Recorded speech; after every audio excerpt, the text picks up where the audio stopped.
ये रामायण है, पुण्य कथा श्री राम की। जय जय श्री राम। रामायण क्या है?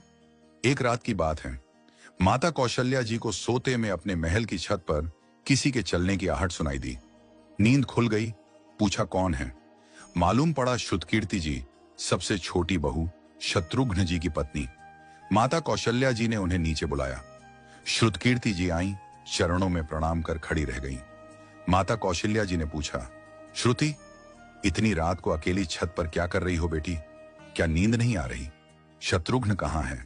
श्रुतिकीर्ति की आंखें भर आईं, मां की छाती से चिपटी, गोद में सिमट गईं। बोली, मां, उन्हें तो देखे हुए 13 वर्ष हो गए। उफ! कौशल्या जी का हृदय कांप कर झटपटा गया। तुरंत आवाज लगाई। सेवक दौड़े आए। आधी रात ही पालकी तैयार हुई। आज शत्रुघ्न जी की खोज होगी। मां चली।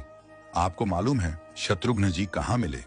अयोध्या जी के जिस दरवाजे के बाहर भरत जी नंदीग्राम में तपस्वी होकर रहते हैं, उसी दरवाजे के भीतर एक पत्थर की शिला है। उसी शिला पर अपनी बाह का तकिया बनाकर लेटे मिले। मां सिराहने बैठ गईं, बालों में हाथ फिराया तो शत्रुघ्न जी ने आंखें खोली। मां! उठे, चरणों में गिरे। मां, आपने क्यों कष्ट किया? मुझे बुलवा लिया होता। मां ने कहा, शत्रुघ्न यहां क्यों? शत्रुघ्न जी की रुलाई फूट पड़ी। बोले, मां, भैया राम जी पिताजी की आज्ञा से वन चले गए। भैया लक्ष्मण जी उनके पीछे चले गए। भैया भरत जी भी नंदीग्राम में हैं। क्या ये महल, ये रथ, ये राजसी वस्त्र विधाता ने मेरे ही लिए बनाए हैं? माता कौशल्या जी निरुत्तर रह गई। देखो क्या है ये राम कथा। ये भोग की नहीं, त्याग की कथा है। यहां त्याग की ही प्रतियोगिता चल रही है और सभी प्रथम हैं। कोई पीछे नहीं रहा। चारों भाइयों का प्रेम और त्याग एक दूसरे के प्रति अद्भुत, अभिनव और अलौकिक है।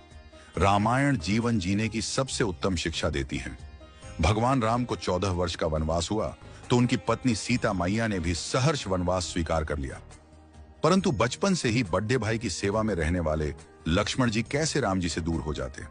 माता सुमित्रा से तो उन्होंने आज्ञा ले ली थी वन जाने की, परंतु जब पत्नी उर्मिला के कक्ष की ओर बढ़ रहे थे तो सोच रहे थे कि मां ने तो आज्ञा दे दी, परंतु उर्मिला को कैसे समझाऊंगा, क्या बोलूंगा उनसे? यही सोच विचार करके लक्ष्मण जी जैसे ही अपने कक्ष में पहुंचे तो देखा कि उर्मिला जी आरती का थाल लेके खड़ी थी और बोली, आप मेरी चिंता छोड़ प्रभु, श्री राम की सेवा में वन को जाओ। मैं आपको नहीं रोकूंगी। मेरे कारण आपकी सेवा में कोई बाधा ना आए, इसलिए साथ जाने की जिद भी नहीं करूंगी। लक्ष्मण जी को कहने में संकोच हो रहा था, परंतु उनके कुछ कहने से पहले ही उर्मिला जी ने उन्हें संकोच से बाहर निकाल दिया। वास्तव में यही पत्नी का धर्म है।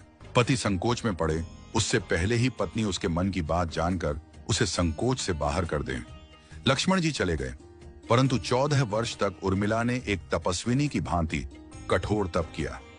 वन में प्रभु श्री राम माता सीता की सेवा में लक्ष्मण जी कभी सोए नहीं, परंतु उर्मिला ने भी अपने महलों के द्वार कभी बंद नहीं किए और सारी रात जाग जाग कर उस दीपक की लौ को बुझने नहीं दिया। मेघनाथ से युद्ध करते हुए जब लक्ष्मण जी को शक्ति लग जाती है और हनुमान जी उनके लिए संजीवनी का पर्वत लेके लौट रहे होते हैं, तो बीच में जब हनुमान जी अयोध्या के ऊपर से गुजर रहे थे तो भरत जी उन्हें राक्षस समझकर बाण मारते हैं और हनुमान जी गिर जाते हैं। तब हनुमान जी सारा वृत्तांत सुनाते हैं कि सीता जी को रावण हर ले गया, लक्ष्मण जी युद्ध में मूर्छित हो गए हैं। ये सुनते ही कौशल्या जी कहती हैं कि राम को कहना कि लक्ष्मण के बिना अयोध्या में पैर भी मत रखना, राम वन में ही रहे। माता सुमित्रा कहती हैं कि राम से कहना कि कोई बात नहीं, अभी शत्रुघ्न है, मैं उसे भेज दूंगी। मेरे दोनों पुत्र राम सेवा के लिए ही तो जन्मे हैं।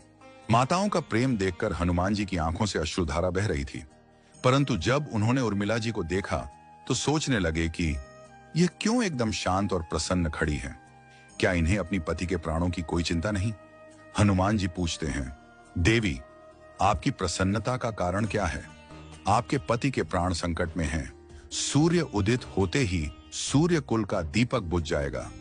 उर्मिला जी का उत्तर सुनकर तीनों लोकों का कोई भी प्राणी उनकी वंदना किए बिना नहीं रह पाएगा। उर्मिला बोली, मेरा दीपक संकट में नहीं है, वो बुझ ही नहीं सकता। रही सूर्योदय की बात, तो आप चाहें तो कुछ दिन अयोध्या में विश्राम कर लीजिए, क्योंकि आपके वहां पहुंचे बिना सूर्य उदित हो ही नहीं सकता। आपने कहा कि प्रभु श्री राम मेरे पति को अपनी गोद में लेकर बैठे हैं। जो योगेश्वर प्रभु श्री राम की गोदी में लेटा हो, काल उसे छू भी नहीं सकता। यह तो वो दोनों लीला कर रहे हैं। मेरे पति जब से वन गए हैं तब से सोए नहीं हैं। उन्होंने न सोने का प्रण लिया था, इसलिए वे थोड़ी देर विश्राम कर रहे हैं, और जब भगवान की गोद मिल गई तो थोड़ा विश्राम ज्यादा हो गया। वे उठ जाएंगे। और शक्ति मेरे पति को लगी ही नहीं, शक्ति तो प्रभु श्री राम जी को लगी है। मेरे पति की हर श्वास में राम है, हर धड़कन में राम, उनके रोम रोम में राम है, उनके खून की बूंद बूंद में राम है। और जब उनके शरीर और आत्मा में ही सिर्फ राम है तो शक्ति राम जी को ही लगी, दर्द राम जी को ही हो रहा। इसलिए हनुमान जी आप निश्चिंत होके जाए, सूर्य उदित नहीं होगा। राम राज्य की नींव जनक जी की बेटियां ही थीं, कभी सीता तो कभी उर्मिला। भगवान राम ने तो केवल राम राज्य का कलश स्थापित किया, परंतु वास्तव में राम राज्य इन सब के प्रेम, त्याग, समर्पण और बलिदान से ही आया। जिस मनुष्य में प्रेम, त्याग, समर्पण की भावना हो, उस मनुष्य में राम ही बसता है। कभी समय मिले तो अपने वेद, पुराण, गीता, रामायण को पढ़ने और समझने का प्रयास कीजिएगा। जीवन को एक अलग नजरिए से देखने और जीने का सोर मिलेगा।